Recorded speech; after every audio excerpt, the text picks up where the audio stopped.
Hello and welcome to the next episode or guide. Today we are talking about taxes and the connections to feudalism and modernization. So from last episode where we had a look at the tribes as the last estate, we are now going to jump into like what drives your money income in regards to these estates we have been looking at.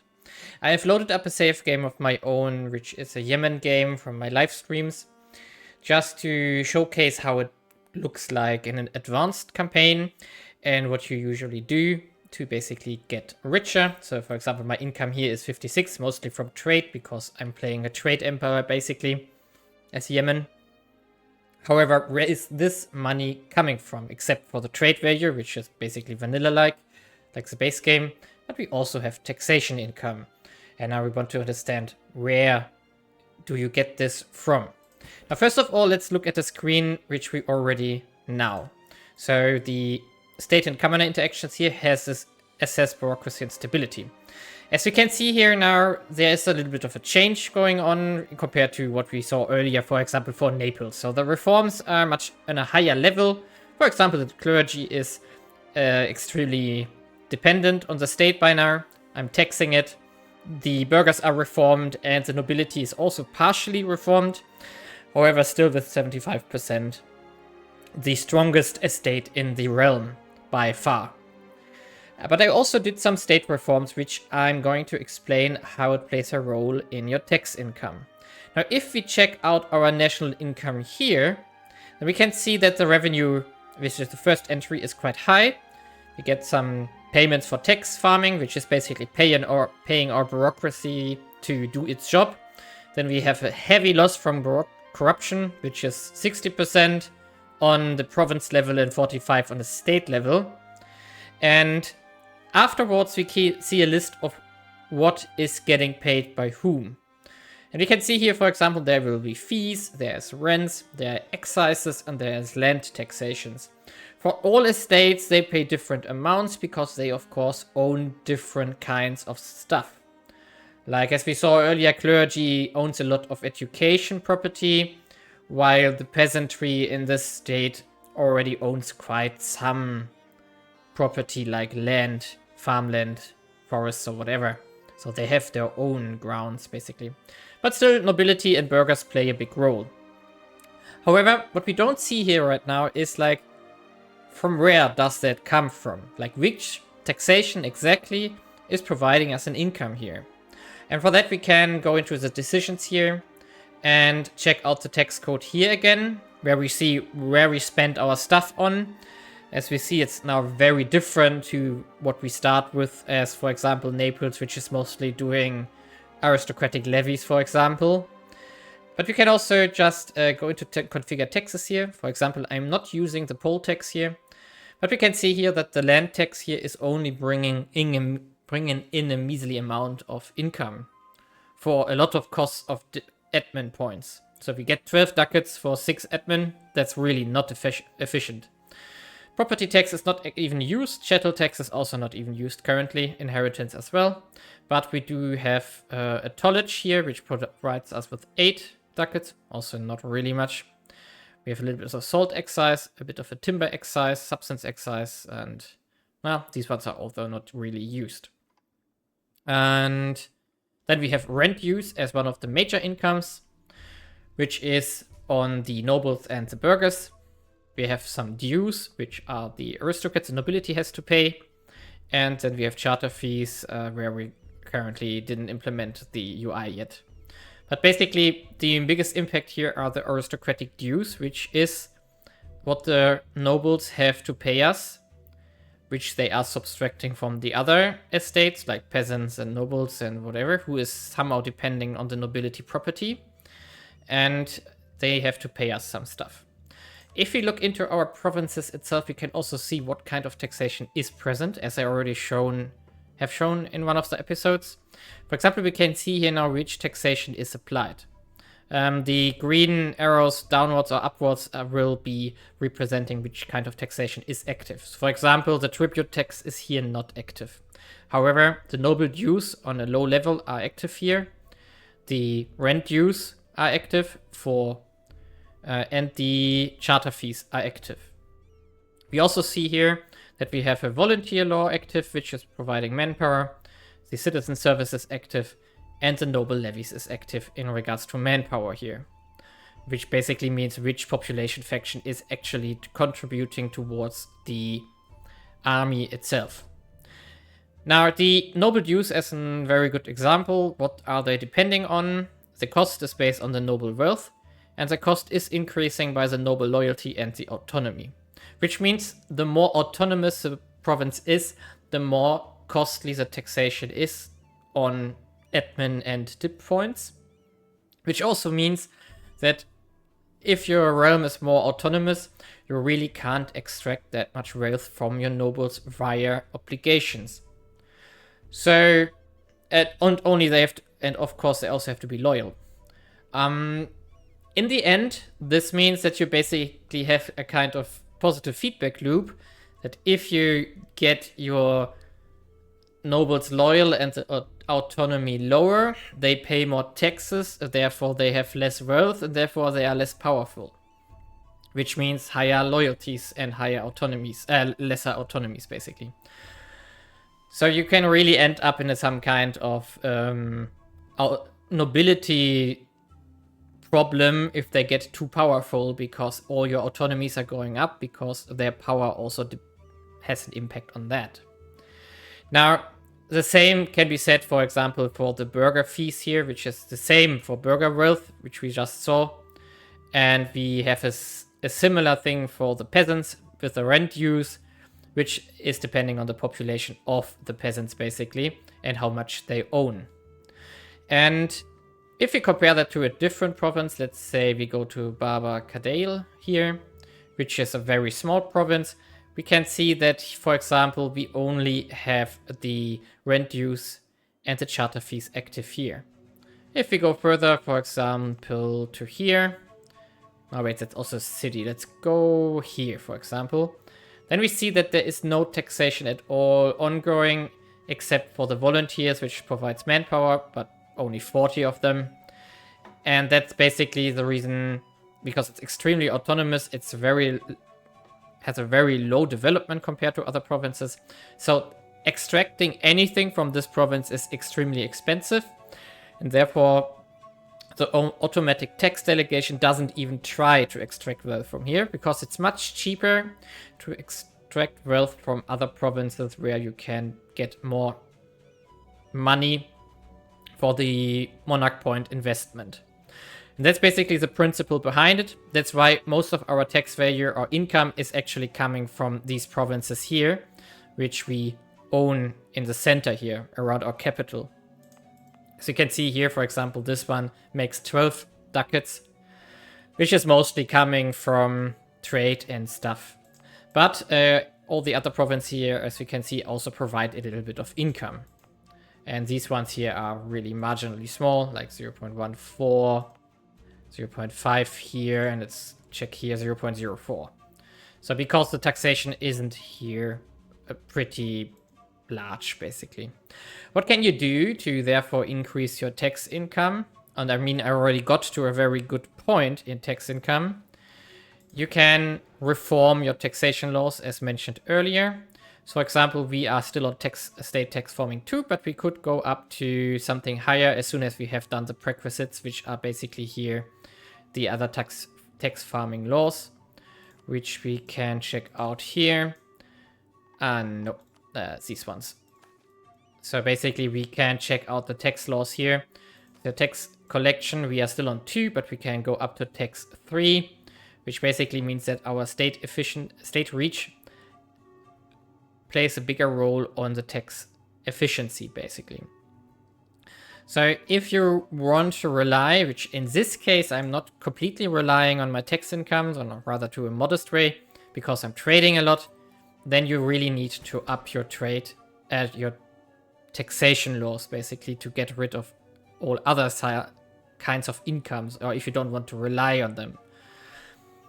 What of course also plays a role is the governance laws here, as I mentioned earlier already, because that determines how much wealth the estates are, for example, extracting out of your population and taking as their own share. Also, as mentioned, autonomies play a role because they increase the costs for taxation. Lower autonomy, cheaper taxation, whatever taxes you want to extract.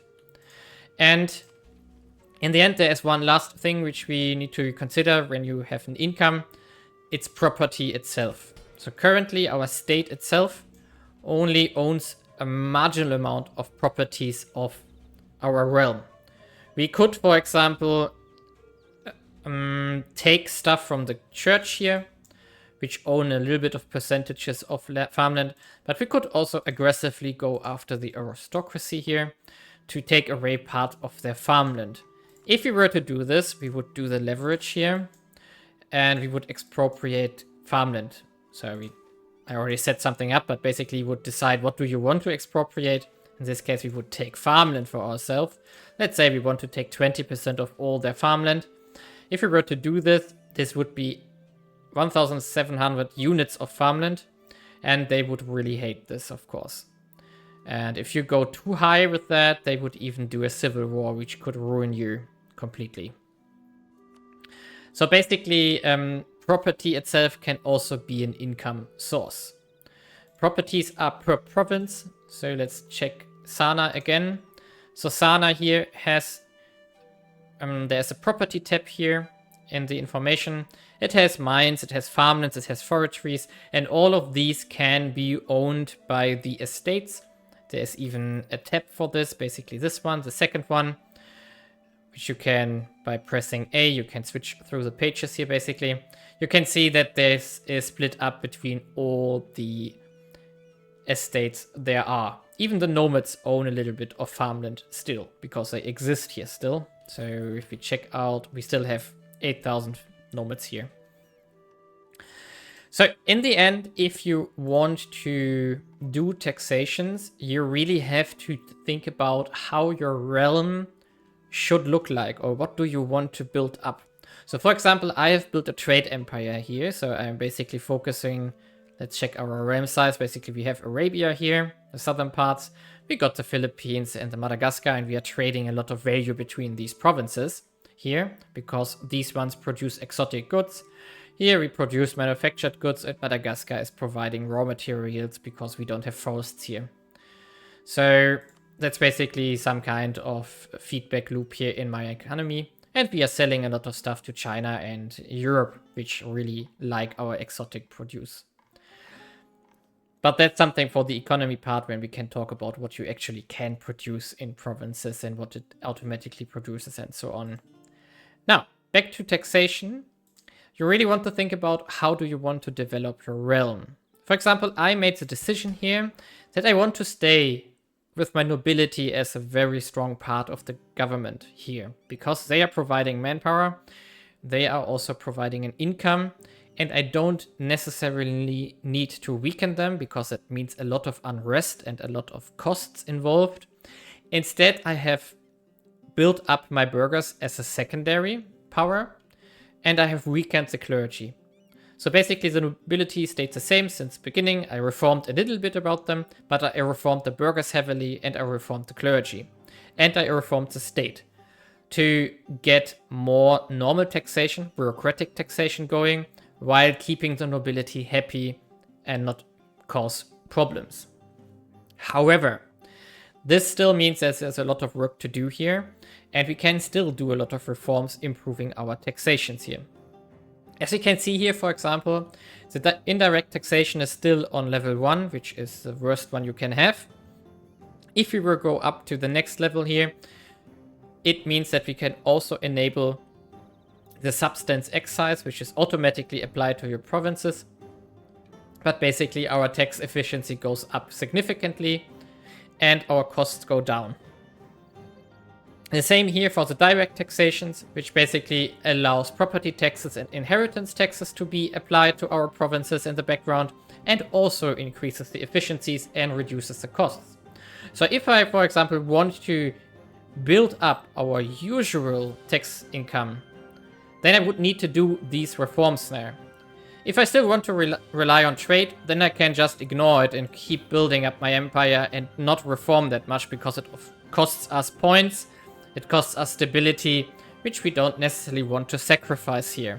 Because we maybe want to build up our empire, make some ideas here, progress in technology, and so on. Now, in this instance here, we really want to keep going with trading. But if you, for example, play something like Hungary, Bohemia, or Austria, or France, or England, you might want to really quickly go into bureaucratic taxations, because it's much more efficient. You also want to have a much higher state property owned part. So you really have to choose which of my estates do I want to disinherit, basically, or expropriate to get state shares of industries, which I in this campaign didn't do much. And that's basically decisions you really have to do to get your incomes up. But also keep in mind that all the taxation you do is depending on the loyalty of the estate you try to tax and the autonomy in the province. For example, if we want to increase our noble dues here, we really have to keep them happy. If we want to get the charter fees, more of them, we have to keep the burghers happy.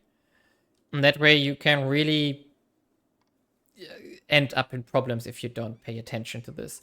That's why you always should check out your national income here. For example, in this case, as we can see here, the burghers and the nobles are a big part of our income. And therefore, we should be careful about what we do here. Of course, also the revenue itself in general from all the taxation is quite high. But we should keep an eye on everything. And if you go against an estate and you make its loyalty go down significantly, this will have impacts overall in your realm. Because they will start sabotaging you wherever they can. They will corrupt your provinces, increase your state corruption. They don't want to pay taxes, therefore driving up the costs of taxes, which in return lowers your income, makes them richer, which also leads to more power in the hands of the nobility. For example, if we check out our nobles here, we see that their power is actually going up by a small amount, which has to do with them getting immense amounts of wealth out of our country here, because we are not taxing them properly. Instead, we are just letting them be, and of course that will lead to increases in power. And that's why the percentage is basically still the same as in the early game, because sometimes I did something against them, but most of the time they basically rebound back to high power values, because they just don't care about what I do. They just get richer and richer. And that's something you really have to keep an eye on. And to control the power of the nobility, you really have to support them, get their loyalties up, and be careful with leverages and revoking of privileges or reforming one of these major things here, because they will always hate what you do.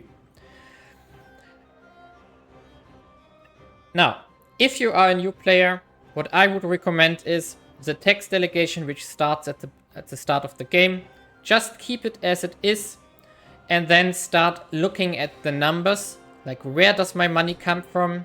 If I keep an estate happy, what does it pay me? Can I maybe afford to reform it, remove loyalty?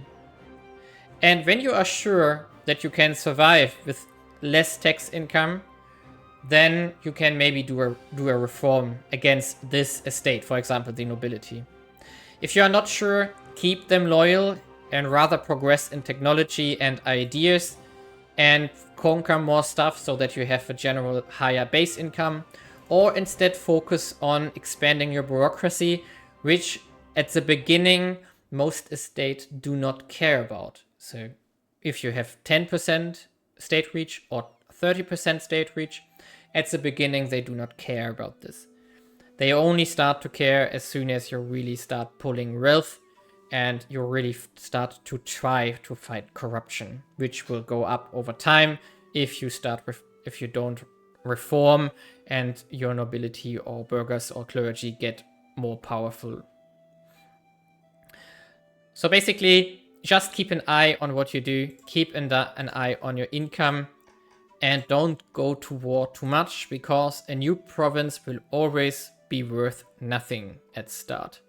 You only want to conquer stuff which you can economically integrate later on.